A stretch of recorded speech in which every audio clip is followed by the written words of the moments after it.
Ken Roczen has been looking on fire all year long. Unfortunately, he's had some hiccups that have inhibited him from already having a win this year. But he did a few things on the track that were different than some of the other riders. The first one was him coming across the finish line. He was preloading and tripling these little roller braking bumps where other riders were braking over him. And it was just small little minute things that enabled him to run away with his heat race and the main event. Watch. Nice, perfect little preload. Notice his knees and how he's in that attack position, and he's just going to bunny hop and sit down nice and smooth, and he's already set up for the corner.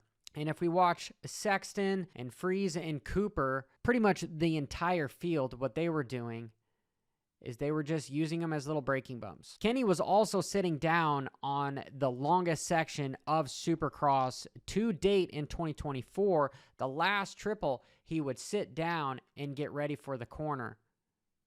Nice and smooth. Kenny's always been one of those guys where he just doesn't look as if he's overriding the bike. But look how it's one fluid motion from jumping to sit down, foot out. Now he can pretty much coast all the way through the corner. Small little bit of brakes. You can see some of the roost, but then he gets off of it and just raw around the whole corner, keeping his speed up. Well executed, just incredibly smooth and efficient. Across the start, we saw AP go down because there was some blue groove in the main event. Watch what Kenny does with his front wheel here, is he's going to hit it with his front wheel to slow him down. It's a wheel tap jump, but as opposed to wheel tapping it with your back wheel, he's actually having both wheels hit, but starting with his front wheel to almost like engine braking, where what Anderson does, where he doesn't use his brakes a lot, but he shifts down to first so that it's lugging him. This is slowing him down. You'll notice a lot of these guys will end up sometimes casing some jumps just for that added bit of just small little brake, but without using the brake. So watch him. Front wheel, pop, pop, bounces. And now that was just enough of a brake so that he's not going to slip out and he can sit down and execute the corner without having that front wheel slip. And we'll notice that even Cooper and Malcolm do the same technique. It's just interesting because a few years ago, riders would be wheel tapping it, but these guys are coming at these jumps so fast across the start because they're accelerating. How are they going to slow their speed down? Well, if you're going to wheel tap the sucker, you'd have to slam on your brakes and then lift off, get that front wheel high, and then grab the throttle again to right off of it. But what these guys are doing is they're using the actual jump as a speed bump, hauling butt towards it, not chirping the throttle on the lip, hitting that to slow down, then little bit to get over, sit down, set up for the corner. Wonderful. The 250 class, however, we saw a couple riders with Smith and RJ. They actually accelerated off of it and were tripling over it. They were relatively the only two riders I saw actually triple over that, where the rest of the riders were doing just what we were talking about, what Levi's doing. This program called Dartfish. Lit Pro has come out with something that's a little bit more affordable, but essentially what it is it's an overlay where you can have two cameras time you and you can see, hey, is this section faster or slower? After the first corner, there is a section which on even my track walk, I thought the line was going to be roll, then seat bounce, triple on, and then off. But the best riders in the world ended up going roll, double, then double over.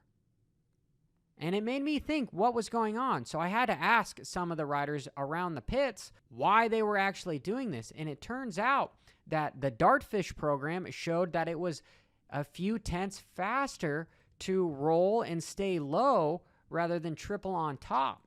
And for that reason, I wondered why the 250 guys, all of them, were rolling and seat bouncing and tripling on, when in fact, it was faster minutely to roll, double, then step over. Very interesting. But most of the 250 guys were tripling on, which baffled me in a way. Small segue to today's video sponsor, CoachRobStore.com, where there's some educational bundles. If you're looking for weight loss, he's got a nutrition bundle for that. If you're looking for just fueling enough so you're not tired, so you can perform better, or if you're into cross training that is low impact like swimming, it is great. He's got a bundle for that. Make sure you stop off at CoachRobStore.com. Link is in the description. Talking about the man that is injured, Sexton. Here on the start, Moto Memes does a great job with this, and Moto Bacon, those guys, with yanking their pants. But I don't know if I've ever told you guys why these riders yank their pants and why Barcia wears such tight pants. Well, there's so much torque on these factory bikes accelerating off those great starts that if you have fabric that slips, well, you're going to slide back just enough to where that bike might wheelie on you, and you might be forced to not let off, but pull in the clutch to get that front wheel to go down. Because these professionals, they don't let off the throttle. If something is happening where they're getting cross-rutted or they're wheeling, they're still WFO, but they are going to just grab the clutch just enough to kill the motor, kill the forward momentum, have that sucker drop, and then let out, and they're gone. It's much slower to, if you're wheeling, let off, then get back on. Now you're guaranteed a last place start. But for that reason, they are making sure that that fabric is tied up against their butt cheeks, so when they let out the clutch, they're not going to slide back just a couple inches. And if you guys have made it this far, I want you to wheel tap the like button. WFO, the notification icon. I am trying to get to 50,000 subscribers by the end of the month, and you guys are enabling me to do this. So if you enjoy the content, please do that for me. I sincerely appreciate it. I found it interesting that we have the king of whoops. It's not Chad Reed. He's retired. You have Malcolm Stewart, and what Malcolm decided to do was you have Webb coming off the first whoop, using it to wheelie over the second whoop to get that front wheel to drop down on the third and have the rear wheel hit the second one. But what Malcolm does is he's actually going to scrub that first one, and then he is going to jump 1, 2, 3, 4, quad into the whoops, then blitz the rest. He was the only rider I saw do that, and it was very fast and efficient, because anytime you can double or jump the whoops, it's just going to be less jarring on the bike, because whoops, you relatively have to squeeze the bike really hard with your knees, and therefore it ends up sometimes you having to squeeze with your hands a little bit, because I don't know, they're just whoops, they're scary. But if you're jumping through them, everything can go loose and you can relax quite a bit. Here, we'll watch that one more time so you can see it. Back to Chase. Through the sand, he is going to preload and double in. If you watch his body, he's just going to bunny hop. There's lots of bunny hopping going on this track. A little bit roll, bunny hopping. This was definitely a moto section that we've seen these guys do this hundreds of times, thousands of times during the outdoor motocross season. Sexton just made it look easy and fluid. And we know that he's riding injured, so he's just in damage control. In closing, we're going to talk about Tomac, and he's going to come across the finish line, and he's going to use the rollers as braking bumps, and he's going to stay sitting down but not sticking his leg out, come across the triple, and he's going to set up with some preload, triple on, off, then triple, sit down into the corner. Very smooth, but this track required these guys to be fluid. It was a dangerous track, and they had to make sure that they were hitting their lines consistently. Watch what he's doing. You're not hauling ass. Yes, they are, but it's a setup. Look at him.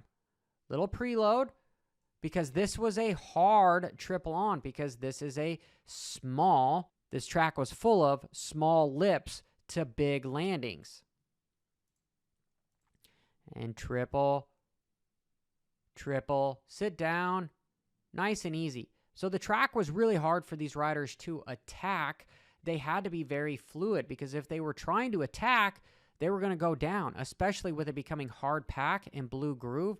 Really, the only line that they could pass on was relatively the whoops. The rest of it was just about being consistent and hitting your lines. And that'll do it, guys. Till next time, keep it WFO. Ba-ra-da-da-da-da-da.